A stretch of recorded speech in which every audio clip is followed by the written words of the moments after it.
الحمد لله نحمده ونستعينه ونستغفره ونؤمن به ونتوكل عليه ونعوذ بالله من شرور أنفسنا ومن سيئات أعمالنا من يهده الله فلا مضل له ومن يضلله فلا هادي له وأشهد أن لا إله إلا الله وحده لا شريك له وأشهد أن سيدنا نبينا ومولانا محمدا عبده ورسوله صلى الله على سيدنا ونبينا ومولانا محمد أما بعد அருமையான பெருமதிப்பிற்குரிய பெருமக்களே, இந்த உலக ஜனத்தொகையில் கிட்டத்தட்ட 125 கோடிக்கு மேற்பட்டவர்கள் முஸ்லிம்கள்.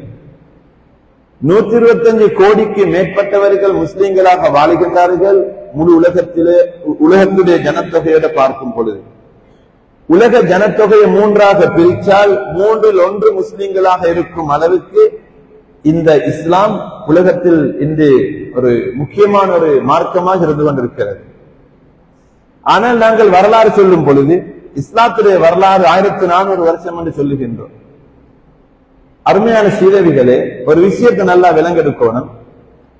ஈமானோட வாழ்றவருக்கு அரபிக்ல சொல்ற வார்த்தை முஃமின், இஹ்சானோட வாழ்ந்தால் முஹ்சின், இஹ்லாஸோட வாழ்ந்தால் முஹ்லிஸ், தக்வாவோட வாழ்ந்தால் முத்தகி. இதே போல நிஃபாக்ல வாழ்ந்தால், நயவஞ்சகத்தனத்துல வாழ்ந்தால் முனாஃபிக், குஃபுர்ல இருந்தால் காஃபிர், ஷிர்க்ல இருந்தால் முஷ்ரிக், இஸ்லாத்துல வாழ்ந்தால் முஸ்லிம். அப்ப முஸ்லிம் என்றது இந்த உலகத்தில் இப்ப நாங்க எல்லாரும் முஸ்லிம்கள். இப்ப நான் சொன்னேன் கிட்டத்தட்ட 125 கோடி முஸ்லிம்கள். அப்ப இஸ்லாத்துல வாழ்றவங்க. அப்ப முஸ்லிம் என்ற பேர் உலகத்தில் எப்ப வந்தது? முஸ்லிம் என்ற பேர் வந்தது அல்லாஹ் குர்ஆன்ல சொல்றான், அல்லாஹ்வ உலகத்துல ஏற்றுக்கொண்டு அல்லாஹ் உண்மையாக வணங்க தகுதியான இறைவன் என்று நம்பி அல்லாஹ் அனுப்பின ரசூல்மார்களை நபிமார்களை அந்தந்த காலத்துல இவங்க அல்லாஹ்வுடைய ரசூல் தான், இவங்க அல்லாஹ்வுடைய ப்ரொஃபட் தான், நான் இவங்களை ஏற்றுக்கொண்டேன், நான் இவங்க காட்டு தந்தத்தை நம்புறேன், நான் மௌத்துக்கு பின்னால் உள்ள வாழ்க்கையை தான் உண்மையான வாழ்க்கையாக எடுக்கிறேன், அதுதான் உண்மையான வாழ்க்கை, இந்த நபி சொல்றது உண்மை, இந்த ரசூல் சொல்றது உண்மை, இவர் வணங்க தகுதியானவர் அல்ல, இவர் ஒரு மனிதர் மட்டும்தான், அவரே மௌத்தாக போறவர் தான், அதனால இவர் சொல்வது அவரை வணங்குறதுக்கு அல்ல, அவர் சொல்றது ஒரு இறைவனை வணங்க சொல்றார், அதுதான் அல்லாஹ். அந்த அல்லாஹ்வை நபிமார்கள் ரசூல்மார்கள் மூலமாக ஏற்றுக்கொண்டு நம்பிக்கை வச்சு வாழ்ந்தவர்கள் ஆரம்பிச்சப்ப முஹம்மது ஸல்லல்லாஹு அலைஹி வஸல்லம் வந்து தான காட்டி தந்தாங்க. அப்ப ஆதம் அலைஹிஸ்ஸலாம் இந்த உலகத்துல என்ன தஅவாவை செஞ்சாங்க? அவங்களும் அதே தஅவாவை தான் செஞ்சாங்க. அவங்க 1050 வருஷத்துக்கு பிறகு முஸ்லிம்ல வருது. 1050 வருஷத்துக்கு பிறகு நூஹ் அலைஹிஸ்ஸலாம் வராங்களே, நூஹ் அலைஹிஸ்ஸலாம் என்ன தஅவாவை செஞ்சாங்க? நான் அல்லாஹ்வுடைய ரசூல், அல்லாஹ்வை நம்பிக்கை வச்சு வாழுங்க, எங்களுக்கு மௌத்து பிறகுதான் உண்மையான வாழ்க்கை. அவங்க கிட்டத்தட்ட 1000 வருஷத்துக்கு பின்னால இப்ராஹிம் அலைஹிஸ்ஸலாம் வந்தாங்க. இப்ராஹிம் அலைஹிஸ்ஸலாம் எதை செஞ்சாங்க? அல்லாஹ்வை நீங்க வணங்குங்க, என்ன அல்லாஹ்வுடைய ரசூலாக ஏற்றுக்கொள்ளுங்க, நான் வணக்கத்துக்குரியவன் அல்ல, வணக்கத்துக்குரியவன் அல்லாஹ் மட்டும்தான், அவனைத்தான் நாங்க வணங்கணும், அவனைத்தான் வர்ஷிப் பண்ணணும், அவனைத்தான் நாங்க நம்பிக்கை வச்சு வாழணும். அப்ப அவங்களும் அதைத்தான் செஞ்சாங்க. இப்படி இப்ராஹிம் அலைஹிஸ்ஸலாம் 3500 வருஷத்துக்கு பிறகு வாராங்க கண்மணி முஹம்மது ஸல்லல்லாஹு அலைஹி வஸல்லம். அவங்களும் என்ன சொன்னாங்க? நான் அல்லாஹ்வுடைய நபி, நான் அல்லாஹ் அல்ல, அல்லாஹ் அல்ல, அல்லாஹ் வணக்கத்துக்குரியவன், அவனைத்தான் நீங்க வணங்கணும், நான் அவனை காட்டித்தர வந்த அல்லாஹ்வுடைய தூதர், நான் அல்லாஹ்வுடைய மெசஞ்சர், நான் அல்லாஹ்வுடைய நபி என்னத்தான் சொன்னாங்கன்னா, அப்ப எல்லாரும் என்ன செஞ்சுக்கிறாங்க? ஒரே தஅவா பண்ணிட்டாங்க. அப்ப ஆதம் நபிக்கும் இந்த முஹம்மது ஸல்லல்லாஹு அலைஹி வஸல்லத்துக்கும் இடையில கிட்டத்தட்ட ஒரு 5500 வருஷம் வருது. அப்ப 5500 வருஷ காலத்துல வாழ்ந்த அவ்வளவு மக்களுக்கும் அல்லாஹ் கிட்டத்தட்ட 1,24,000 கிட்ட நபிமார்கள் அனுப்பினார். அந்த அவ்வளவு நபிமார்களும் செஞ்சது ஒரே தஅவா என்றால், அந்த அவ்வளவு நபிமார்களும் சொன்னது ஒரே விஷயம் என்றால், அப்ப முஹம்மது ஸல்லல்லாஹு அலைஹி வஸல்லம் உம்மத்துல வாழ்ற நாங்க மட்டும் எப்படி முஸ்லீம் ஆகிறது? அப்ப அவங்க எல்லாருக்கும் என்ன பேரு? அவங்க முஸ்லீம் இல்லையா? இந்த வரலாறு நாங்க விளங்கணும் அருமையானவர்கள். இப்ப எங்களுக்கு அல்லாஹ்வ ரப்பாக ஏற்று அல்லாஹ்வுடைய நபிமார்களை ரசூலாக நபியாக ஏற்று வாழ்ந்தவங்களுக்கு ஒரு பேரும் நீக்கல்ல. அல்லாஹ்வை நம்பிக்கை வச்சு வாழ்ந்தவங்க. ஆனா அவங்களுக்கு முஸ்லிம் என்று பேர் வைப்போம் என்று பேர் வச்சார். அவர் அல்லாஹ் குர்ஆன்ல சொல்றான், அவர் தான் உங்கள் எல்லாருக்கும் முஸ்லிம் என்று பேர் வச்சது. அவர் யாரு? அவர் எப்ப வாழ்ந்தவர்? அது அல்லாஹ் வச்ச பெயர் அல்ல, இந்த இறை தூதர்களில் ஒருவர் வச்ச பேரு. ஹுவ சம்மாக்குமுல் முஸ்லிமீன் குர்ஆன் சொல்லுது. அதுதான் அவர் யாரு தெரியுமா? இப்ராஹிம் நபி அலைஹிஸ்ஸலாம். அவங்களை பார்த்து அல்லாஹ் சொல்றான் குர்ஆன்ல, இப்ராஹிம் அலைஹிஸ்ஸலாம் தான் உங்களுக்கு முஸ்லிம் என்று பேர் வச்சவங்க. அவ முஸ்லிம் என்று பேர் வச்சா இஸ்லாத்துல வாழ்றவங்க என்றா முஸ்லிம்களுடைய ஆரம்பம் எப்ப? முஸ்லிம்களுடைய ஆரம்பம் ஆதம் அலைஹிஸ்ஸலாம். முஸ்லிம்களுடைய ஆரம்பம் ஆதம் அலைஹிஸ்ஸலாம். ஆனா முஸ்லிம் என்ற பேர்ல ஆரம்பம் இப்ராஹிம் நபி காலத்துல. இப்ப முஹம்மது ஸல்லல்லாஹு அலைஹி வஸல்லம் அவங்களும் அதே நபிமார்களுடைய அந்த தஅவாவை கண்டினியூ பண்ண வந்தவங்க இந்த உலகத்துல. இப்ப அருமையானவர்களே, அருமையான சீதேவிகளே, நாயகம் கண்மணி முஹம்மது ஸல்லல்லாஹு அலைஹி வஸல்லம் அவங்க தேகத்துக்கு வாராங்க, அல்லாஹ்வுடைய நபியாக வாராங்க, வந்து அவங்க மார்க்கத்துங்களுக்கு தந்துட்டாங்க. இப்ப உலகத்துல எத்தனை மதங்கள் வந்துச்சு? கிட்டத்தட்ட 1000க்கு மேற்பட்ட மதங்கள், ரிலிஜன்ஸ். 1000க்கு மேற்பட்ட மதங்கள்ல இந்த உலகத்துல இப்ப சிலவங்க மார்க்கம் ஒன்று இல்ல. எங்கட இந்த பகுதியை பொறுத்தவரையில் எடுத்தா, கொழும்பை பொறுத்தவரையில் எடுத்தா, முஸ்லிம் அல்லாதவங்க கூட படிக்கக்கூடிய ஸ்கூலுக்கு போற பிள்ளைகள் இருக்கிறாங்க. இப்ப இதுல நாங்க பாக்குறோம், மதம் வந்து ஒன்று இல்லை என்று ஒரு கூட்டம் இருக்கிறாங்க. இது பொய், இது சொல்லுங்க, இது இயற்கையிலே சும்மா இயங்கிக் கொண்டுதான் இருக்குது, கடவுள் ஒன்று இல்ல. இப்ப நாங்க இஸ்லாத்துக்கு வந்தவங்களை பத்தி பேசுறோம், நாளுக்கு நாள் இஸ்லாத்துக்கு பெரிய ஒரு கூட்டம் வந்து கொண்டிருக்கிறோம் சொல்றோம். ஆனா இஸ்லாத்துக்கு ஒரு கூட்டம் வெளியே கேட்டுக் கொண்டு நிற்கிறாங்க. நீங்க எடுத்து பாருங்க, எக்ஸ் முஸ்லிம்ஸ் ஒரு கூட்டம் இருக்கிறாங்க. அவங்க வீடியோஸ்க்கு லட்சக்கணக்கு வியூஸ், அவங்களோட அதுல அங்கத்துவம் பெற்றவர்கள் ஆயிரக்கணக்கு இருக்கிறாங்க. இவங்க இஸ்லாத்திலிருந்து வெளியே கேட்டு இஸ்லாத்துடைய சட்டங்களை விமர்சித்துக் கொண்டிருக்கிறாங்க, இஸ்லாத்துக்கு எதிராக குரல் கொடுத்து கொண்டிருக்கிறாங்க. ஏதோ இஸ்லாத்துல இருந்தவங்க, இஸ்லாத்துக்கு வந்தவங்க இஸ்லாத்தை விட்டு அல்லாஹ்வை தேடாம, மார்க்கத்தை தேடாம, ரசூல் ஸல்லல்லாஹு அலைஹி வஸல்லம் வாழ்க்கையை தேடாம அவங்களோட சேர்ந்து பழைய முஸ்லீம்கள்ல கெட்ட பண்ண முடியும். யாருக்கு கல்யாணம் முடிச்சு ஒருத்தர் இஸ்லாத்துக்கு எடுத்து புள்ள முஸ்லீமா வந்திருக்கும், பாப்பட கெட்ட குணத்தை பார்த்து அவனும் இஸ்லாத்துக்கு ஏசிக்கொண்டு வெளியே போகுது. இப்படி நிறைய நடந்திருக்குது இன்றைக்கு. அப்படி நிறைய நடந்திருக்குது. இஸ்லாத்துக்கு எடுக்க காட்டும் எல்லாரும் தௌவா, இஸ்லாத்துக்கு எடுக்க காட்டும் நாங்க தான் எடுத்தது பிறகு அந்த அவங்களுக்கு கல்யாணம் பண்ணி செஞ்சு கொடுக்க போன, இஸ்லாத்துக்கு வந்த மகளிர் கல்யாணம் பண்ணி செஞ்சு கொடுக்க போன, எல்லாத்தையும் எடுத்துக்கொண்டு வந்தவங்க பார்த்து நடந்து கொள்ளுங்க. அப்ப அவங்களுக்குரிய வழிகாட்டல்கள் சமூகத்துல நிறைய குறைஞ்ச அருமையானவர்கள். அப்படி வாய் வார்த்தைகளால நொந்து வெளியே போனவர்களும் நிறைய இருக்கிறாங்க. ஆனால் அல்லாஹ்வை விளங்கி இருந்தால், நாயகம் ஸல்லல்லாஹு அலைஹி வஸல்லம் அவர்களை விளங்கி இருந்தால் இஸ்லாத்திலிருந்து வெளியே போக மாட்டார்கள். இப்ப அல்லாஹ் தஆலா இந்த உலகத்துல எங்களை முஸ்லிம்களாக வச்சிருக்காங்க. இந்த உலகத்துல நாயகம் கண்மணி ஸல்லல்லாஹு அலைஹி வஸல்லம் அவங்க உலகத்துல காட்டி தந்த அந்த மார்க்கத்துல நாங்க வாழ்ந்து கொண்டிருக்கிறோம். உலகத்துல யாரு சரி மதம் இல்லை என்று ஆகமத் நஹ என்று சொன்னால் சும்மா நினைச்சு பாருங்க, இந்த உலகம் ஒரு காலம் இயங்காது. மிருகங்களை விட மோசமா தான் இருக்கும் மனிதர்கள். மனிதனுக்கு வார உடல் ஆசையில ஒருத்தனுக்கு தாண்ட தாய கல்யாணம் முடிக்க எண்ணம் வந்துட்டு யாரு தடை செய்த? சொந்த தங்கச்ச கல்யாணம் முடிக்க எண்ணம் வந்துட்டு யாரு தடை செய்த? ஒரு வீட்டுக்குள்ளுக்கு மனைவியோட வாழச்சல மனைவியோட டாக்டர் தங்கத்தை கல்யாணம் முடிக்க மனம் வருது, யாரு தடை செய்த? தடையொன்று இருந்தால் தான் விலகுவான். இது பாராளுமன்றத்துக்கு செய்யுமானதல்ல, இது போலீஸுக்கு போடுமான சட்டம் அல்ல, இது வேற ஐநா சபைக்கு போடுமான சட்டம் அல்ல. இது ஒரு மார்க்கத்தால மட்டும்தான் சட்டம் போட முடியும். உனக்கு இப்படி திருமணம் முடிப்பது ஹராம். நினைச்சு பாருங்களே, மார்க்கம் ஒன்றொருத்தர் இல்லை என்று சொல்லி உலகத்தை கற்பனை செஞ்சு பாருங்க. உலகம் எவ்வளவு ஒரு கேடுகட்ட உலகமா பேசிடும், ஒரு மனிதனுக்கு வாழையிலாத உலகமா பேசிடும். ஏன் இப்படி எல்லாம் உலகத்தில் நடந்து கொண்டுதான் நிற்குது. அதனால் அருமையானவர்களே, உலகத்துல இன்னைக்கு நாங்க மதங்கள் மீது ஆய்வு செஞ்சு பார்த்தால் கிட்டத்தட்ட மதங்களுடைய வரலாறு 1400க்கு முன்னாலதான் நிற்குது. நான் பல இடங்கள்ல பயான் நான் சொல்றேன், 1400க்கு முன்னுக்கு தான் நிற்குது. 1400க்கு பிறகு மதங்களுடைய வரலாறு வருவதில்லை. முஹம்மது ஸல்லல்லாஹு அலைஹி வஸல்லம் மன்னவங்க வந்துட்டாங்க, குர்ஆன் வந்துட்டு இந்த குர்ஆன் சொல்லுது அல்லாஹ் தஆலா அவங்கள பார்த்து உங்களுக்கு பின்னால் ஒரு நபியை நான் அனுப்ப மாட்டேன். அப்ப அவங்க பின்னால நபியை அனுப்புறல்ல என்றால் ஒரு மதம் வராது, ஒரு வேதம் வராது. அதுதான் உலகம் இன்றைக்கு அறிஞ்ச உண்மை. எல்லா மதங்களுடைய வரலாறும் 1400, 2026, 2605, 3500, 5000.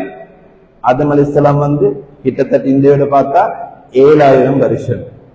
7000 வருஷம். அருமையான பெருமக்களே, இப்படி இந்த பழமை வாய்ந்த ஒரு வரலாறு இந்த உலகத்துல மனித உலகத்துக்கு இருக்குது. இந்த மனித உலகத்தோடு சேர்த்து பார்க்கும் பொழுது அல்லாஹ் தஆலா நாயன் இந்த கடைசி ஒரு 200 வருஷம் நாங்க வாழ்ந்து கொண்டிருக்கிறோமே, எங்களுக்கு ஒரு முந்தின ஜெனரேஷன் அல்ல அதுக்கு முந்தின ஜெனரேஷன் பார்த்தா ஒரு பெருமொரு மாற்றத்தை உலகத்துல கண்ட ஒரு ஜெனரேஷன் நாங்க தான். ஏன் அப்படி சொல்றா, இந்த 7000 வருஷத்துடைய வரலாற்றுல ஹிஸ்டரியில எங்களுக்கு கிடைச்சிக்கிய ஒன்றுமே 200 வருஷத்துக்கு முன்னால வாழ்ந்த 6800 வருஷம் மனித உலகத்துல வாழ்ந்த ஒரு மனிதர்களுக்கும் கிடைக்கல. இதனால நாங்க விளங்கி இருக்கோம். உலகத்துல நாங்க சொல்றோம் அறிவு, கல்வி, அறிவை பத்தி பேசுறோம், கல்வியை பத்தி பேசுறோம். இப்ப அறிவோட கல்வியோட சேர்த்து பார்க்கும் பொழுது இன்றைக்கு எத்தனை வகையான அறிவுகள் உலகத்துல சுத்துது, எத்தனை வகையான அறிவுகள், அது அன்கவுண்டபிள், யாருக்கும் நினைச்சு கூட பார்க்க முடியாது. இப்ப நாங்க பார்க்கிறோம் உலகத்துல பெரிய ஒரு முன்னேற்றம் வந்திருக்குது. பாருங்க, ஃபேன் வேலை செய்யுது, லைட் வெளிச்சம் பல்ப் இருக்குது, லாம்பு பத்திக்க தேவையில்லை, லாம்பு பத்திக்க தேவையில்லை, பிளைட் இருக்குது, எல்லா தகவலையும் சேவ் பண்றதுக்கு ஃபைல் எழுத்து மூலமாக எழுதி அடுக்க தேவையில்லை, ஹார்ட் டிஸ்க் இருக்குது, மெமரி கார்டு இருக்குது. இப்ப ஹார்ட் டிஸ்க் உலகத்துக்கு வந்த கிட்டத்தட்ட சில கொஞ்சம் டிஃபரெண்ட் கேள்வி என்ன விட அது படிச்ச நீங்க இருக்கிறீங்க. நான் இந்த இடத்துக்கு தேவை சுட்டு நான் படிச்சதை வச்சு சொல்றேன். 1956ஆம் ஆண்டு ஹார்ட் டிஸ்க். அப்ப மெமரி கார்டு வருது 1980ஆவது ஆண்டு மெமரி கார்டு வருது. இப்ப மோட்டார் பைக்கை பொறுத்தவரையில் ஒரு மோட்டார் பைக் என்றா எல்லாரும் கஷ்டப்பட்டு நடந்து போனாங்க, குதிரையில போனாங்க, ஒட்டகத்துல போனாங்க. அப்புறம் பைஸ்கல் வருது. ஒரு மோட்டார் பைக்ல சும்மா கை உருட்டிக்கொண்டு முழுகிக்கொண்டு போறதுக்கு ஒரு கான்செப்ட் வருது. இப்ப 1885 1885 பிளைட் விமானம் இன்னைக்கு சர்வசாதாரணமாக யூஸ் பண்றோம். சும்மா அடிச்சு பாருங்க, இந்த டைமுக்கு எத்தனை பிளைட் பறந்து கொண்டிருக்கிறது, ஆயிரக்கணக்கு பிளைட்ஸ் இப்ப பறந்து கொண்டிருக்கிறது. இந்த நட்டனும் பார்க்கல. அப்ப பிளைட் என்ற உலகத்துக்கு வந்தது 1903ஆவது ஆண்டு, கிட்டத்தட்ட 120 130 வருஷம். அதுவும் ஃபர்ஸ்ட் பிளைட் பறந்தது கிட்டத்தட்ட ஒரு 36 ஃபீட், 120 ஃபீட், 120 அடி, 36 மீட்டர். 100 மீட்டர் ஓடுவதே சின்ன கணக்கு தான் ஓட்டுறாரு. ஆனா பிளைட் பறக்குது கிட்டத்தட்ட 36 மீட்டர் தான், 120 அடி. அப்படி ஆரம்பிச்சு இந்த கதை எங்க வர காட்டி பேசிக்கிட்டு எத்தனை பேரை சுமந்து கொண்டு, எத்தனை லட்சம் டன் பாரத்தை சுமந்து கொண்டு 30,000 அடிக்கு மேலால 300-400 பேசஞ்சர்ஸ் அதுல ஏற்றிக்கொண்டு ஒவ்வொருத்தரையும் 30-40 கிலோ பேகேஜை சுமந்து கொண்டு அது 30,000 அடிக்கு மேலால பறக்குது. வெற்றிய தண்ணி கிளாஸ் 6 அவரா 8 அவரா 10 அவரா உசும்பாம் ஒரு தண்ணி சொட்டு கொட்டிப்படையது இல்லை. அருமையானவர்களே, அங்க பேச்சு சின்ன ஹார்ட் டிஸ்க்ல தொடங்கி மெமரி கார்டுல வந்து உலகத்துல பார்த்தா கிட்டத்துல ஒரு 10 வருஷத்துக்குள்ளுக்கு BMSCல நடந்த ஒரு எக்ஸிபிஷன்ல ஒரு நெனோ டெக்னாலஜியில கண்டுபிடிக்கப்பட்ட ஒரு சின்ன ஒரு மெமரி கார்டு. எங்க மொபைல் போன்ஸ் கூட மெமரி கார்டுல ஹாஃப் சைஸ். அந்த மெமரி கார்டை வச்சுக்கொண்டு கேட்கிறாரு, இதுல 2 ஹவர் ஓடி ஒரு வீடியோ விஷுவல்ஸ் எத்தனை இருக்குது என்று பார்த்துட்டு சொல்லலாம். 10, 15, 20, 30 இல்ல, பார்த்தா 1 கோடி வீடியோ விஷுவல் சின்ன கண்ணுடைய சைஸ் விட சின்ன ஒரு துண்டுல அவருடைய மெஷின்ல போட்டு காட்டுறாரு. எங்க பேருக்கு வளர்ச்சி நின்றுட்டு பாருங்க. இதெல்லாம் எதால வருது? இந்த 200 வருஷத்துக்குள்ளுக்கு பிறக்கிற மனுஷத்த மூளை இடம் மாறிட்டா. தலையில இது 6800 வருஷம் பிறந்த மனுஷன் தலையில இந்த மூளை எந்த இடத்துல இருந்தோ இப்ப பிறந்தவங்களுடைய மூளை அதே இடத்துல தான் இருக்குது. மெமரி கார்டை கண்டுபிடிக்க முன்னால் இருந்தது. இப்படி ஒவ்வொன்றா சொல்லிக்கொண்டு போகலாம். அதே கண்ணாலதான் பார்க்கிறாங்க, அதே தலையால தான் சிந்திக்கிறாங்க, அதே மூளையால தான் சிந்திக்கிறாங்க. ஆனால் உலகம் மாறி தருமையானவர்கள். இன்னைக்கு டிவி கண்டுபிடிச்ச 1884, ரேடியோ கண்டுபிடிச்ச கிட்டத்தட்ட 1895, 120 வருஷத்துக்குள்ள வீடியோ டிவி ப்ரோக்ராம் ஒன்று லைவ் போகுது உலகத்துல 1920 ஆண்டுல போகுது. இதெல்லாம் கிட்ட காலம் இல்ல, 1920 110 வருஷம். இதுக்குள்ளுக்கு எவ்வளவு பெரிய ஒரு மாற்றம் உலகத்தில் உண்டாகுது. கம்ப்யூட்டருக்கு நீங்க பார்த்திருப்பீங்க, 1822 ஆண்டு கண்டுபிடிச்ச கம்ப்யூட்டர். அந்த கம்ப்யூட்டரை ரெப்பேர் பண்றதுக்கு ஏறி வச்சு ஏறினாங்க. இந்த அந்த கம்ப்யூட்டர் லேப்டாப்பாக வந்து எப்படி இன்றைக்கு உலகத்தில் சுருக்கப்பட்டிருக்கிறது. இதில் எவ்வளவு பெரிய முன்னேற்றங்கள் உலகத்தில் இப்படி சொல்லிக்கொண்டே போகலாம் அருமையானவர்கள். இப்ப நாங்க இதெல்லாத்தையும் முன்னேற்றங்களை கண்டுட்டோம், நாங்க இதெல்லாத்தையும் பார்த்து கொண்டிருக்கிறோம். ஆனால் இப்ப உலகத்துல எத்தனையோ வகையான அறிவுகள் படிக்கிறாங்க, படிச்சு கொடுக்கிறாங்க. ஒரு லிப்ட் எடுங்களே, லிப்ட் ஒன்று செய்தா மக்காவுல கிளாக் டவர் கிட்டத்தட்ட எத்தனையோ பில்லியன் அமெரிக்கன் டாலர்ல செய்யப்பட்டிருக்கு. அதுல போனா 50-60 பேர் அந்த லிப்ட் ஏத்தி அதுக்குள்ள இருந்து பிரஸ் பண்ணி கதவை மூடினா 47-50வது ஃப்ளோர்ல போயிட்டு நிக்கிற 40 செகண்ட்ல அந்த லிப்ட் கொண்டு போயிட்டு நிக்குதா இல்லையா அருமையானவர்களே. இப்ப இது யாரு கண்டுபிடிச்ச? லிப்ட் கண்டுபிடிச்சவரு லிப்ட செய்ய வாரவருக்கு டைல் பிடிக்க இயலாது, டைல் பிடிக்கிறவருக்கு பிளம்பிங் இயலாது, பிளம்பிங் செய்தவருக்கு எலக்ட்ரிக் இயல முடியாது, எலக்ட்ரிக் செய்தவருக்கு இப்படி ஒவ்வொரு செக்ஷன் ஒவ்வொன்றும் படிக்கிறாங்க உலகத்துல. கப்பலை பத்தி பேசியிருந்தா சுபஹானல்லாஹ், அற்புதமான ஒரு படைப்பு. எவ்வளவு இது அறிவுகள் அதுக்கு தேவை. ஏன் இதை சொல்றேன் என்றால், இப்படி சொல்லிக்கொண்டு போனா அப்ப இதெல்லாம் முந்திக்கல்லையா? இப்ப ஞாபகம் பண்ணி பாருங்க, இப்ப வளரக்கூடிய பிள்ளைகள் அல்ல, நாங்களும் மிச்சம் வயசு இல்ல, ஆனா எங்களை விட வயசுல கூடினவங்க இருக்கிறாங்க. உங்களோட வாப்பா, உங்களோட அப்பா அல்லது நானா பெரியப்பா வெளிநாட்டுக்கு போயிருந்தா போனவங்களை சந்திக்கிறதுக்கு ஏழுமா? போனவங்களோட ஒரு போன் பேச இருந்தா நாங்க கடிதம் எழுதினோம். ஹஜ்ஜிக்கு போனவங்களுக்கு கடிதம் எழுதினோம். வெளிநாட்டுல ரியாத்ல, கட்டார்ல, ஜப்பான்ல, துபாயில வேலை செஞ்சவங்களுக்கு கடிதம் எழுதினோம். அந்த கடிதம் பேசி சேர்றதுக்கு எத்தனை நாள் பிடிச்சு அவரோட ரிசல்ட் கிடைக்க, பேசிட்டாரா சேர்ந்துட்டாரா இல்லையா? இது நாங்க கண்ட காலம். நான் சொல்ல 100-150 அல்ல, எங்கட காலத்தை சொல்றோம். அதுக்கு பின்னால எவ்வளவு காலத்துக்கு அதுக்கு பிறகு லெட்டர் பதில் வரும். அந்த பதில் வந்ததுக்கு பிறகு 15-20 நாளைக்கு பிறகுதான் அவரை பத்தி தகவல் கிடைக்குது.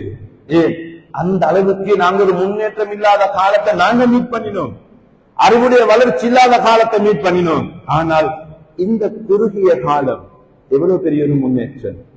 இங்கிருந்து ஜப்பானுக்கு பறக்கிற, இங்கிருந்து அமெரிக்காவுக்கு பறக்கிற 12 hours டிஃபரன்ஸ், இங்கிருந்து மலேசியா எங்களை விட கிட்டத்தட்ட 3 hour டிஃபரன்ஸ், சவுதி எங்களுக்கு பின்னால 2 hours கேட்கிறாங்க. 8,000 கிலோமீட்டர் பறந்து போயிட்டு அங்க இறங்கின உடனே ஹாய் என்ற ஒரு மெசேஜ் போட்டு பாக்குற வாட்ஸ்அப்ல 1 லைன் போகுதா 2 லைன் போகுதான்னு மட்டும்தான். 2 லைன் போன ஆள் இறங்கிட்டாரு. இப்ப வாட்ஸ்அப்ல வீடியோ பட்டன் நெசிக்கினா அவர் எங்களை பார்க்கிறாரு, நாங்க அவரை பார்க்கிறோம். அருமையானவர்களே, யார் சொல்றது நம்பாமிக்கிறோமா? நாங்க எல்லாரும் இதை நம்புறோம். இது பொய்யன்னு சொல்றோமா? இதை நம்புறோம். அப்ப எங்களுக்கு 50 வருஷத்துக்கு முன்னால, 40 வருஷத்துக்கு முன்னால எங்களுக்கு கிடைக்காததெல்லாம் இந்த பிள்ளைகள் கிட்ட சொன்னா அப்படியா வாப்பா, அப்படியாப்பா, அப்ப ஒரு காலத்து அப்படின்னு நீக்கலையா? இது இப்ப ஆரம்பிச்சதா? நாங்க நினைச்சோம் மனுஷன் படைக்கப்பட்ட காலத்திலிருந்து இக்கண்டு வரலாறு தெரியாச்சு. அருமையானவர்களே, எதை சொல்ல வாரேன் என்றால், உலகத்துல நாளுக்கு நாள் அறிவு படிப்பு கூடிக்கொண்டே போகும், வளர்த்து கொண்டே போகும். ஆனால் அருமையானவர்களே, ஒன்றை மறந்துடாதுங்க. கண்மணி நாயகம் ஸல்லல்லாஹு அலைஹி வஸல்லம் சொன்னார்கள், கைருக்கும் மன் தஅல்லமல் குர்ஆன வ அல்லமா. உங்களிலே ஆகவும் மிகவும் சிறந்தவர்கள் யார்? அல்லாஹ்வுடைய குர்ஆனை படிச்சு அந்த குர்ஆனை மற்றவர்களுக்கு படிச்சு கொடுக்கக்கூடியவர்கள் என்று நாயகம் ஸல்லல்லாஹு அலைஹி வஸல்லம் சொன்னார்கள். மன் ஹரஜ ஃபீ தலபில் இல்மி ஃபஹுவ ஃபீ ஸபீலில்லாஹி ஹத்தா யர்ஜிஅ. யார் மார்க்க அறிவை தேடி வெளியே சென்றாரோ, மார்க்க அறிவை படிக்கணும் என்று ஒரு முயற்சி செஞ்சாரோ, அவர் வீட்டிலிருந்து வெளியாகிறாரோ, ஒரு முயற்சி செய்தாரோ, அந்த அறிவை தேடிக்கொண்டிருக்கும் வரையில அது 1 நிமிஷமா, 5 நிமிஷமா, 1 மணிக்கு ஆரமா? இந்த பாருங்க, மதரசா பிள்ளைகளை 7 வருஷத்துக்கு ஒதுக்கி வந்திருக்கிறாங்க மார்க்கத்தை படிக்கிறதுக்காக வேண்டி. இப்படி ஒரு 5 நிமிஷம் ஒரு கிளாஸுக்கு போறீங்க, ஒரு ஃபிக்ஹ் சட்டத்தை படிக்கிறீங்க, ஒரு மார்க்கத்தை உட்கார்ந்து பேசுறீங்க, இதனுடைய பொறுமதி என்ன?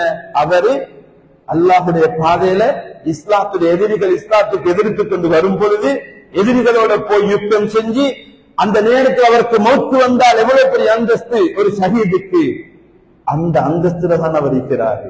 மார்க் அறிவை கொஞ்ச நேரம் படிக்கிறது, மார்க் அறிவை கொஞ்ச நேரம் தேடியது. அருமையானவர்களே, அருமையான பெருமக்களே, அதனால உலகத்துல நாளுக்கு நாள் உலகம் முன்னேறி கொண்டு போகுது. ஆனால் பாருங்க, 6800 வருஷமா கிடைக்காததெல்லாம் 200 வருஷத்தை கிடைச்சி மனுஷனுக்கு நினைச்சும் பார்க்கலாத ஒரு வளர்ச்சியும் முன்னேற்றமும் வந்தும் 1400 வருஷத்துக்கு முன்னால இந்த memory card, mobile phone, hard disk, motor bike, இந்த பிளைட் ஒன்றும் இல்லாத காலத்தில் இறங்கின குர்ஆன் இன்றைக்கு மாறாமிக்குது. இதை பார்த்து யாரும் இதென்ன இந்த காலத்துக்கு பொருத்தம் இல்லை என்ற ஒரு வார்த்தை சொல்றாங்க இல்லையா? இவ்வளவு முன்னேற்றத்துக்கு பின்னால படிச்சவர்கள் குர்ஆனை பார்க்கிறாங்க, இஸ்லாத்துக்கு தான் வராங்க. சுப்ஹானல்லாஹ், எவ்வளவு பெரிய அற்புதம் உண்டு. அல்லாஹ் இந்த மார்க்கத்தில் எவ்வளவு ரகசியத்தை வச்சிருக்கிறான். அவங்க பொறுமையான மார்க்கத்தை அல்லாஹ் எங்களுக்கு கேட்காம தந்துட்டான். கேட்காமல் ஒரு முஸ்லிமா கீட்டான் அல்லாஹ். கேட்காமல் அல்லாஹ் கலிமா சொன்னவனாக்கிட்டான். கேட்காமலே நாங்கள் முஸ்லிமாக வாழ்ந்து கொண்டிருக்கிறோம். மௌத்தானால் ரசூலுல்லாஹ்வுடைய சொர்க்கத்தில் இருக்கிறோம். அருமையானவர்களே, இவ்வளவு பெரிய ஒரு பாக்கியத்தை அல்லாஹ் எப்ப தந்தான்? இந்த நேரத்தில் தந்தான். அருமையானவர்களே, நாங்க யாருக்கு செஞ்சோம்? ஒரு நலவு நடந்தா, ஒரு நலவு கிடைச்சா நான் சொல்றோம், நான் நேற்று சதக்கா ஒன்று செஞ்சேன், அதாலதான் எனக்கு இது கிடைச்சேன். அப்படித்தானே? நான் தஹஜ்ஜுத் தொழுதேன், அதனாலதான் எனக்கு பரக்கத்து வந்த. நான் சொல்றோமா இல்லையா? நான் சொல்றேன், நாங்க பிறந்தது ஒரு முஸ்லீமாக, கலிமாத்தின் முஸ்லீமாக வாழ்வோமே, யாருக்கு செஞ்ச புண்ணியம்? ஈரான் லத்தீப். அல்லாஹ் லத்தீப் ஆனவன், அல்லாஹ் இரக்கமானவன், வதூதும் இரக்கமானவன், ரஹீமும் இரக்கமானவன், ரஹ்மானும் இரக்கமானவன். அதே போல ரவுஃப், வதூது, ரஹ்மான், ரஹீம் எல்லாம் இரக்கமானவன். இது எல்லாத்தையும் தாண்டி ஒன்றுதான் லத்தீப். சாதுரியா தரிகா சாது நாயகம் ரலியல்லாஹு அவர்களுடைய சாவியா இருக்குது. ஒவ்வொரு முரீதுகளுக்கும் ஒவ்வொரு நாளும் சுதருக்கு பின்னால, மகரிபுக்கு பின்னால இந்த லுத்ஃபை நினைச்சு யா லத்தீப் யா லத்தீப் யா லத்தீப் என்று அல்லாஹ்விடத்தில் கெஞ்சுவதற்கு சொல்லிக் கொண்டிருக்கிறார்கள். உள்ளடக்கமுடையவனே, உள்ளடக்கமுடையவனே, நாங்க அறியாமலே எவ்வளவு இரக்கங்களை கொட்டினவனே என்று சொல்றோம். அருமையானவர்களே, அதனாலதான் ஷாதுலியா தரீக்காவை இந்த நாட்டுக்கு கொண்டு வந்தது. ஷாதுலியா தரீக்காவுடைய ஒரு ஹலீஃபா யாரு? குதுபுல் வஜூத் ஃபாசி நாயகம். அவங்க ஸ்ரீலங்காவுக்கு வரல, அவங்களுடைய ஒரு ஹலீஃபா அனுப்பினாங்க. ஒரு ஹலீஃபா அனுப்பினாங்க, சையத் முகமது சாலிஹ் மௌலானா அல் யமனி, யமன் நாட்டை சேர்ந்தவர்கள். அதே மாதிரி அஹ்மத் சாலிஹ் மௌலானா வந்தாங்க. ஸ்ரீலங்கால மிச்சம் பயங்கரமான ஹால். இப்ப நான் சொன்ன இந்த காலம், இப்ப அறிவுக்கு ஒவ்வொன்றுக்கு மனுஷர் போட்டி போட்டு காலம். ஆனா முஸ்லீம்கள் ஸ்ரீலங்கால வரலாறுல கௌரவமா தான் நிதிக்கிறாங்க. ஆனா முஸ்லீம்கள் அடிச்ச உடுமாக்கள் உருவாக்கணும், ஆலிம்கள் உருவாக்கணும், மார்க்க கல்வியை கொடுக்கணும் என்று காலி ஷோலேல முதலாவது அரபு கல்லூரி 1870வது ஆண்டு மக்கிய அரபு கல்லூரி ஆரம்பிக்கிறாங்க. அருமையானவர்களே, அதோடு 5 வருஷத்துல இமாமுல் அரூஸ் மாப்பிள்ளை ஆலிம் ரஹ்மத்துல்லாஹி அலைஹி அவர்கள், எங்களுக்கு தெரியும், ஸ்ரீமத் அனகாரிக தர்மபால போன்ற பௌத்த மத தலைவர்கள் அந்த மதங்களுக்காக வேண்டி இலங்கையிலிருந்து, இலங்கையில மட்டுமல்ல இந்தியாவிலேயும் போய் பல வணக்கஸ்தலங்களை உருவாக்குகிறார்கள். அவர மத குருமார்களை உருவாக்கக்கூடிய பல இடங்களை உருவாக்குகிறார்கள். அளவு பெரிய சேவை செய்தார். 1822வது ஆண்டுல பிறந்த ஸ்ரீ ஆறுமுகம் நாவலர்னு சொல்லக்கூடியவர்கள் இந்து மதத்திற்காக பெரும் ஒரு புரட்சியை செய்கிறார்கள். அப்ப எங்களுக்கு ஜம்மியத் உலமா இல்ல, எங்களுக்கு ஆலிம்கள் இல்ல, உலமாக்கள் இல்ல, நாங்க அனாதைகள். ஆனா வரலாற்றுல முஸ்லீம்கள், ஸ்ரீலங்கா முஸ்லீம்களா பெண்களானவங்க, பெண்களா ஒழுக்கமானவங்க, மரியாதையானவங்க. இந்த மத மரியாதை முழு உலகத்திலே மிக்கது. ஸ்ரீலங்காக்கு வந்துட்டு போனவங்க சொல்லிக்கிறாங்க, அரபு நாட்டு மக்களுக்கு இல்லாத பேணுதல் தக்குவா இந்த ஸ்ரீலங்கா முஸ்லீம்கள் தீக்குது, ஸ்ரீலங்கா முஸ்லீம் பெண்கள் அந்த ஒழுக்கம் இருக்குது. இது உண்மை, இது ஹக்கு, இது சத்தியம். அருமையானவர்களே, அப்ப பாருங்க இப்படி மദ്രസാக்களை உருவாக்கி ஆசையை கொடுக்கிறாங்க. போங்க புள்ளே மദ്രസാக்கு அனுப்புங்க, குர்ஆனை படிக்கிறவங்க. இப்ப ஸ்கூலுக்கு போயிட்டு பெரிய டாக்டர்ஸ், இன்ஜினியர்மார்களா போயிட்டு இருப்பாங்க. ஆனால் உம்மமார் என்ன செஞ்சாங்க? புள்ளையில மദ്രസാக்கு போட தொடங்கினாங்க. ஒரு ஆலிமுக்கு இத்தனை பேரை சொர்க்கத்துக்கு அனுப்பணும், மார்க் அறிவை கொடுங்க. ஒரு குர்ஆன் சுமந்த ஒரு ஹாஃபிலுக்கு இத்தனை பேரை சொர்க்கத்துக்கு அனுப்பணும். ஆசையை உண்டாக்கி அந்த பிள்ளைகளை மദ്രസാக்கு போடுறாங்க. அந்த நேரத்தில் ஸ்கூல்ல சேர்மாறு டீச்சர்ஸ்மாரு அழுதாங்க, வானம் போடுவான், இவரை படிச்சா நல்ல நிலைமைக்கு அனுப்பியலும். ஆனா எங்களுடைய முன்னோர்களுடைய ஈமானுடைய பக்தி இல்ல. என் மையத்தை தெளிவிக்க எனக்கு ஒரு மௌலவி மாணவனம் என்று போட்டாங்க. அருமையானவர்கள், அந்த அளவுக்கு மார்க்க அறிவுக்கு இடம் கொடுத்தவர்கள். மார்க்க அறிவை தேடணும், படிக்கணும் என்று இந்த ஹிஸ்டரி எடுத்து பார்த்தால் இப்படி பெரிய ஒரு வரலாறு எங்களுக்கு இருக்குது. அருமையானவர்களே, அப்படிப்பட்ட ஒவ்வொரு மதங்களுக்கும் ஒவ்வொரு தலைவர்கள் கஷ்டப்படக்கூடிய கட்டத்துல தான் எங்க நாட்டுல முஸ்லீம்களுக்காக வேண்டி யாரும் உலமாக்கல்ல முஸ்லீம்களுடைய வரலாறு. இப்ப லோனா தேவராஜ் முஸ்லிம்ஸ் ஆஃப் ஸ்ரீலங்கால 3 லாங்குவேஜ்ல டிரான்ஸ்லேட் பண்ணப்பட்டிருக்குது. லோனா தேவராஜ் ஒரு கிறிஸ்தவ மத பெண், அவர் எழுதிய புக் எடுத்து பாருங்க, 1000 வருஷத்தை தாண்டின வரலாறு இருக்குது. அதே மாதிரி எங்க ஊரை சேர்ந்த டாக்டர் சுப்ரி ரஹிமஹுல்லா அவங்களும் எழுதியிருக்கிறாங்க, புக்கை எழுதி வச்சிருக்கிறாங்க, இந்த இஸ்லாம் ஸ்ரீலங்கா முஸ்லிம்களுடைய வரலாறு. அதுல சொல்றாங்க எப்படி அழகான முறையில போட்டிக்கிறாங்க. 1000 வருஷத்தை தாண்டின வரலாறு. ஆனா 1000 வருஷம் தாண்டின மதரசா ஒன்று இல்ல. 1000 வருஷத்துக்கு முன்னால் ஸ்ரீலங்காவில் உருவான ஆலிமன் அல்ல. நாங்க சின்ன வயசுல இந்த பள்ளியில குத்துபாக்கு வந்து உட்கார்ந்து எங்களுக்கு ஞாபகம் இருக்குது, தமிழ்ல புத்தகம் எடுத்துக்கொண்டு சரி யாசின் மோலா நாங்க ஆலிமண்டல்ல, ஆனால் அவங்க ஏதோ மார்க்கத்துல வாழ வைக்கிறதுக்கு தமிழ்ல புத்தகம் வாசிச்சிருக்கிறாங்க இல்லையா. கடும் வார்த்தைகள் ஆன போது அப்படியெல்லாம் வார்த்தைகள் வரும். ஏன் அந்த அளவுக்கு எங்களுக்கு உலமாக்கள் எங்களை முன்னோர்களை பயன்படுத்துறாங்க. அருமையானவர்களே, அப்படிப்பட்ட காலங்கள்ல கிட்டத்தட்ட ஒரு மொன்றாகல் டிஸ்ட்ரிக்ட்ல ஒரு இடத்துல பயானுக்கு போன நேரத்துல நான் பல பயான்களை சொல்லிக்கிறேன். ஒரு எனக்கு இஸ்லாத்தை பத்தி பேசுறதுக்கு வாய்ப்பு கிடைச்ச அந்த நேரத்துல அவங்கள மதத்தை பத்தி பேசக்கூடிய நேரத்துல சொன்ன ஒரு வார்த்தை என்ன தெரியுமா? அவங்களோட ஏரியால 50,000 மக்கள், 50,000 மக்கள், 50,000 மக்கள் 5,000 முஸ்லிம்கள், 45,000 முஸ்லிம் அல்லாதவங்க அவங்களோட மதம். அவர் சொல்றாரு 5,000 முஸ்லிம்களுக்கு 15 பள்ளிவாசல் இருக்குதான். 5,000 முஸ்லிம்களுக்கு 15 பள்ளிவாசல் இருக்குது. அப்ப 45,000 அவங்கள மக்களுக்கு எத்தனை வணக்கஸ்தலம் ஈக்கணும்? ஈக்குவலா பாருங்களேன். முஸ்லிம்களுக்கு இந்த நாட்டில முஸ்லீம் அல்லாத நாடு. அப்ப ஸ்ரீலங்கால முஸ்லிம்களுடைய ஜனத்தொகை 106-7 இப்பதான் 9.6 என்று காட்டுறாங்க. ஆனா 105-6 இருக்கிற காலத்துல அப்படி பார்த்தால் எங்களுக்கு 15 5,000 அவங்களுக்கு வரணும் 15 into 9 15 பெருக்கணும் நாங்க 9ஆல. அப்படி பார்த்தா கிட்டத்தட்ட 135 வணக்கஸ்தலம் வரும். ஆனா அவர் சொல்றாரு எங்கிற 45,000 பேருக்கு 29 வணக்கஸ்தலம் தான். 5,000 பேருக்கு 15 இருக்கிறோம். எங்களை வந்து உத்தரவுக்கும் தெரியாது, ஆனா அதுக்கு குறைக்கவும் முடியாது. அந்த அளவுக்கு அருமையானவர்களே, இது ஊரை பாருங்களே, இது பெரிய பள்ளி, இங்கள ஒரு தக்கியா, அங்க ஒரு தக்கியா, அங்க ஒரு ராபியா, எஹியா மாவட்டத்துல 2 எல்லாம் பூஜனிஸ்தான அணிகள் உடக்கல யாருக்கும் அசைக்க முடியாது.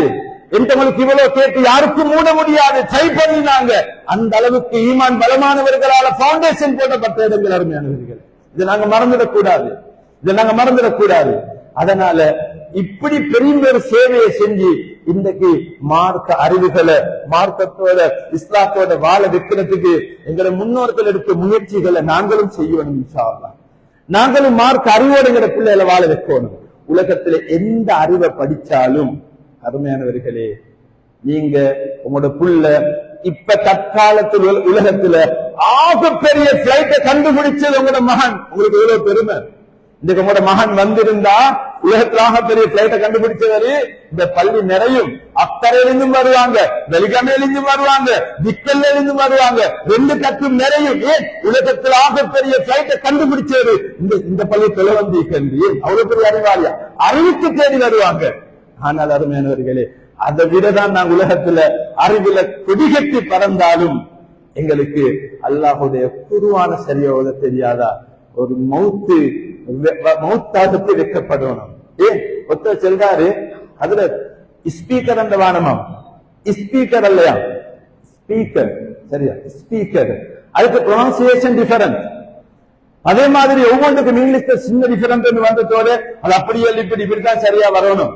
இப்ப காதல், இரக்கம், லவ், லவ் வந்தா நல்லா இங்கிலீஷ் படிச்சவங்க சிரிப்பாங்க. அப்படி இல்ல, அது லவ் சொல்லணும். அதுக்கு ப்ரொனன்சியேஷன் டிஃபரன்ஸ். ஒவ்வொன்றுக்கும் சின்ன டிஃபரன்ஸ் என்று வந்தாலும் அது படிச்சவங்க பார்ப்பாங்க, கொச்சப்படுத்துறான், என்ன இப்படி பேசுறான் இல்லையா? ஏன் ஒவ்வொருத்தரும் அவங்களோட லாங்குவேஜுக்கு இறக்கம். அந்த லாங்குவேஜை மிஸ்டேக் பண்ண விருப்பம் இல்லை. அது ஒவ்வொரு மொழிக்கும் உலகத்திற்கு ஒரு போட்டி. ஆனால் உலகத்துல லாங்குவேஜுகள்ல ஆகச்சிறந்த லாங்குவேஜ் அல்லாஹ்வுடைய குர்ஆன்.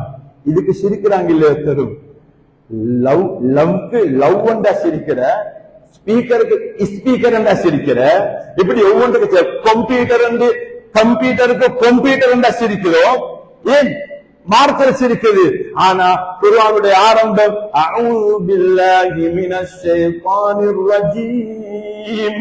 ஃபர்ஸ்ட் அலிஃப், இரண்டாவது ஐன், ரெண்டுக்கும் மேல டிஃபரன்ஸ் தெரிய புள்ளைக்கு ஒருத்தருக்கும் கவலை இல்ல. ஃபர்ஸ்ட் அலிஃப், இரண்டாவது ஐன். அப்ப அவுது அவுது என்று சொல்ற திருவரங்கள் இருக்கிறோம் அருமையானவர்களே.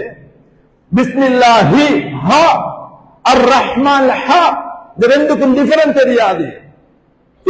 அல்லது யுவஸ்விசு சீன் ஃபீ சுதூர், சீன் அல்ல சாது. சாது எப்படி மொழியோடும், வாது எப்படி?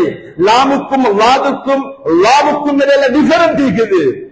ஆனால் இதுல தவறாக பேசினா, தவறாக ஓடினால் ஒருத்தரும் சிரிக்கிறல்லே. ஆனா நல்லா படிச்சது, எல்லா நாலேஜும் இருக்குது. வெட்கப்படணும் அருமையானவர்களே. அதனால மார்க்க அறிவு உலகத்துல பெற்ற நிலைமையில தான் நாங்க வாழணும். மார்க்க அறிவுக்கு இடம் கொடுக்கணும். அதுக்கு பின்னால் நான் உலகத்துல எல்லாத்துக்கும் இடம் கொடுப்போம் என்றா அல்லாஹ் எங்களை மௌத்து வர காட்டி பாதுகாப்பான். அந்த அடிப்படையில இன்றைக்கு உலகத்துல நாங்களுக்கு இருக்கிறோம் சிறந்த ஒரு காலம். என்ன? துல்ஹஜ் மாசத்துடைய ஆரம்பம் அருமையானவர்களே. எனக்கு அந்த தலைப்புல அப்படியே கண்டினியூ பண்ணலாம். ஆனா துல்ஹஜ் மாசம் இன்ஷா அல்லாஹ் புனித ஹஜ்ஜுடைய காலம் வந்துட்டு இந்த 10 நாட்களும் உலகத்துல நாயகம் ஸல்லல்லாஹு அலைஹி வஸல்லம் சொன்னார்கள், உலகத்தில் அல்லாஹ் வணங்கப்படுவதற்குல இந்த 10 நாளுக்கும் அடியார்கள் அல்லாஹ்வை வணங்க செல்ல அல்லாஹ் படுகிற சந்தோஷம் வேறொரு நாளுக்கும் உலகத்தில் இல்லை. அவ்வளவு சிறப்பான 10 நாட்கள். இந்த 10 நாட்களுக்கும் பிடிக்கக்கூடிய நோன்புகளாய்க்கட்டும், குர்ஆன்களாய்க்கட்டும், சதகாவாய்க்கட்டும், திக்ர் ஸலவாத்துகளாய்க்கட்டும் அல்லாஹ் மிச்சம் விரும்புகிறான், மிச்சம் நேசிக்கிறான். அப்படிப்பட்ட சிறப்பான 10 நாளுக்குள்ளுக்கு நாங்கள் இருந்து கொண்டிருக்கிறோம். இதே போல அருமையானவர்களே, இந்த உலகத்திலும் எங்களுக்கு அல்லாஹ் தஆலா நாயகம் ஒரு முக்கியமான ஒரு சுன்னத்தை தந்திருக்கிறார். நாயகம் ஸல்லல்லாஹு அலைஹி வஸல்லம் சொன்னார்கள், நாளைக்கு நாங்க கியாமத்து நாளையில சிராத்துல் முஸ்தகீம் பாலத்துக்கிட்ட போய் நிற்போம். நிக்கிற நேரத்துல காலை வச்சு கால் தவறி விழுந்தா நரகத்துல, தாண்டி போனா சொர்க்கத்துல. எப்படி இருக்கும் கட்டம்? காலை வச்சு விழுந்தா நரகத்துல, தாங்க இல்லாத நரகம். ஆனால் சும்மா சரி போய் கரிசையில சேர்ந்துட்டோம்டா, சிராத்துல் முஸ்தகீம் தாண்டிட்டோம்டா சொர்க்கத்துல தயங்கிக் கொண்டு நடுங்கிக் கொண்டு கால வைப்பமா வானமாண்டு ஏங்கிக் கொண்டிருக்கும் பொழுது ஒரு வாகனம் வந்து நின்று சொல்லுமா, என் மீது ஏறு, உனக்கு எந்த கஷ்டமும் வராது, நான் உன்ன சிராத்துல் முஸ்தகீமை தாண்டி சொர்க்கத்தில் நுழைவிப்பேன் என்று சொன்ன உடனே சந்தோஷமாக ஏறினா அப்படியே சொர்க்கத்தில் கொண்டு சேர்த்துடுமா. அது எது தெரியுமா? உலகத்துல நாங்க கொடுத்த உள்கியா மிருகம். அல்லிமு லஹாயாக்கும், உங்களுக்கு உலகியா வல்லா தந்த வசதியை பொறுத்த நீங்கள் விசாலமா கொடுங்க, கஞ்சத்தனமா கொடுக்காதுங்க. மத்தாயாக்கும் அல சிராத், அந்த சிராத்துல உங்களை அப்படியே சொர்க்கத்துல கொண்டு வைத்து சேர்த்து வைக்கக்கூடிய ஒரு வாகனமாக அமையும் என்று நாயகம் ஸல்லல்லாஹு அலைஹி வஸல்லம் அவர்கள் சொன்னார்கள். அருமையானவர்களே, அந்த பாக்கியம் சிலவங்க இல்ல, இப்ப புறகண்டு 2 நாள் நான் இன்றைக்கு மீசை வெட்டிட்டேன், நான் இன்றைக்கு நகம் வெட்டிட்டேன், அப்படி ஒன்றும் இல்லை. நீங்க எப்ப நியத்தை வச்சு அதுல இருந்து உங்களுக்கு முடியும். இப்ப நியத்தை வச்சா இந்த நேரத்திலிருந்து நியத்தை வைக்கிறதுக்கு முன்னால நீங்க சிலவங்க சேவ் பண்ணுவாங்க, சிலவங்க நகம் வெட்டுவாங்க, இதெல்லாம் செஞ்சு கொடுங்க. அதை பெருநாளை முந்தினா நியத்தை வைக்கிறீங்களா, அந்த நேரத்தில் செய்யாம இருங்க, சுன்னத்தான ஒரு விஷயம். ஆனால் அதை கொடுத்துக் கொள்ளுங்க. அதுவும் சில முந்தின காலத்துல பார்க்கிறோம், நிறைய உலகியாக்கள் கொடுத்தா ஒரே வீட்டுக்கு தான் சுத்தி சுத்தி போகும், வசதி வீட்டுக்கு வந்து இல்லாதவங்களுக்கு பேத்து சேராது. ஆனால் கூட்டான குருபானால மாஷா அல்லாஹ் எல்லா வீடுகளிலும் கிலோ கணக்கு நிறையுது மாஷா அல்லாஹ். சிலவங்க சில கிராமங்களை பெற்று கொடுக்குறாங்க, அந்த கிராமங்கள்ல சொல்லுவாங்க எங்க வீட்டுல 10 கிலோ மட்டிக்கு 8 கிலோ இல்லை, எல்லாரும் அங்கேக்கு போவாங்க. அப்ப சிலவங்க நல்ல எளியவங்களை பார்ப்பாங்க, நடுநிலைமையில் உள்ளவங்களை பார்க்கறதில்ல. அதனால மாஷாஅல்லாஹ் எங்க ஊர்ல ஒரு பெரிய ஒரு முயற்சி நடந்து பல ஊர்கள்ல நடக்குது.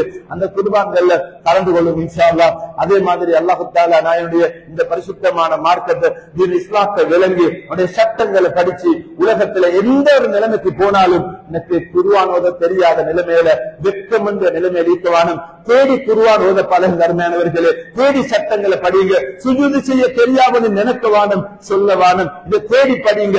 ஆனா வாட்ஸ்அப் வந்த, பேஸ்புக் வந்த, போன் வந்த ஒருத்தருக்கும் தெரியா, மொபைல் போனுக்கும் சிம்முக்கும் டிஃபரன்ஸ் தெரியா, மொபைல் டேட்டா என்ன தெரியா, வைஃபை என்ன தெரியா.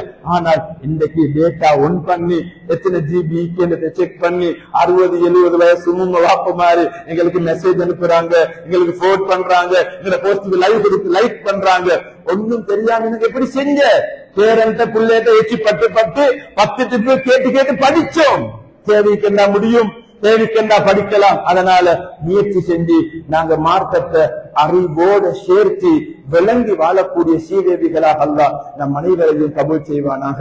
யா அல்லாஹ் பேசின அத்தனை விஷயங்களையும் யா அல்லாஹ் பேசிய எனக்கும் யா அல்லாஹ் கேட்ட எங்கள் அனைவர்களுக்கும் எங்களோட வாழ்க்கையில எடுத்து நடக்கக்கூடிய பாக்கியத்தை தந்தருவாயாக. யா அல்லாஹ் பரிசுத்தமான தீன் இஸ்லாத்தை ரப்பே நீ எங்களை தெரிவு செஞ்சு வாழ வைத்திருக்கிறாய். யா அல்லாஹ் மௌத்து வரையில் உனக்கு நன்கு செலுத்தினாலும் எதிர்படாது. யா அல்லாஹ் உலகத்துல கோடி செல்வங்களை கொட்டினாலும் ரப்பே எங்களோட ரூஹு பிரிவு நேரத்துல களிமா இல்லாத ஒருத்தனாக இருந்திருந்தால் ரப்பே அது நிரந்தரமான அநியாயத்தில நிரந்தரமான நாசத்துல நுழைந்த வாழ்க்கையாக இருக்கிறது என்பதனை நாங்கள் விளங்கியிருக்கிறோம். யா அல்லாஹ் மனிதன் ரீதியில பாவங்கள் தவறுகள் நடந்தாலும் ரப்பே நீ எங்களை களிமா சொன்ன ஒரு முஸ்லிமாக வாழ வைத்திருக்கிறாயா அல்லாஹ். நீ தந்தைகளை நினைத்து வாழக்கூடியவர்களாக எங்களை ஆக்கி அருள்வாயாக. யா அல்லாஹ் உனக்கு நன்றி உள்ளவர்களாக வாழ செய்தருள்வாயாக. இஸ்லாத்தில உறுதியானவர்களாக வாழ செய்தருள்வாயாக. பாவத்தை வெறுத்தவர்களாக வாழ செய்தருள்வாயாக. நாயகம் ஸல்லல்லாஹு அலைஹி வஸல்லம் அவர்கள் காட்டி தந்த வாழ்க்கை வழிமுறைகளை தேடி தேடி பின்பற்றக்கூடிய பாக்கியத்தை நம் அனைவருக்கும் நீ தந்தருள்வாயாக. யா அல்லாஹ் அன்னவர்களோடு மேலான சொர்க்கத்துல யா அல்லாஹ் அன்னவர்களுக்கு பக்கத்துல குடும்பத்தோடு இருக்கக்கூடிய பாக்கியத்தை தந்தருள்வாயாக.